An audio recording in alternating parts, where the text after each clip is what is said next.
শনিবার সন্ধ্যায় তেলিয়ামুড়া থেকে মুঙ্গিয়াগামী যাওয়ার সময় আগরতলা থেকে শিলচরগামী রেলের ধাক্কায় গুরুতর আহত এক বন্য হাতিকে গভীর জঙ্গল থেকে উদ্ধার করে বন দপ্তরের কর্মীরা। তেলিয়ামুড়া থেকে মুঙ্গিয়াগামী যাওয়ার রাস্তায় একটি নির্দিষ্ট এলাকা বন্য হাতিদের করিডোর হিসেবে চিহ্নিত করে এলাকাটিতে নির্দিষ্ট গতিতে রেল চালানোর জন্য বন বিভাগের পক্ষ থেকে নির্দেশ দেওয়া আছে। কিন্তু রেলের গতি বেশি থাকায় রাস্তা পার হওয়ার সময় বন্য হাতিটির পেছনের দিকের পায়ে আঘাত লাগলে কিছু দূর গিয়ে হাতিটি গভীর জঙ্গলে আটকে পড়ে।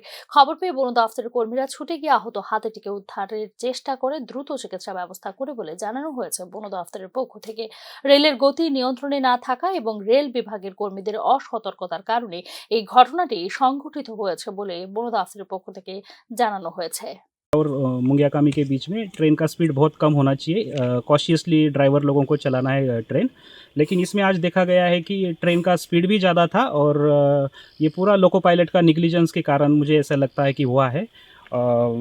और हमने वैसे खबर भी लिया है कि यहाँ पे ट्रेन का स्पीड बहुत ज़्यादा था और उन्होंने एक तो ट्रेन को हिट करके हाथी को हिट करके तो चले गए, लेकिन उन्होंने हमें इन्फॉर्मेशन भी दिया नहीं। वो हमारे स्टाफ से हमारा जो लोकल वॉलंटियर्स लोग हैं उन्होंने हमें इन्फॉर्मेशन दिया है और रेलवे डिपार्टमेंट से हमें इसका तुरंत कोई इन्फॉर्मेशन मिला नहीं।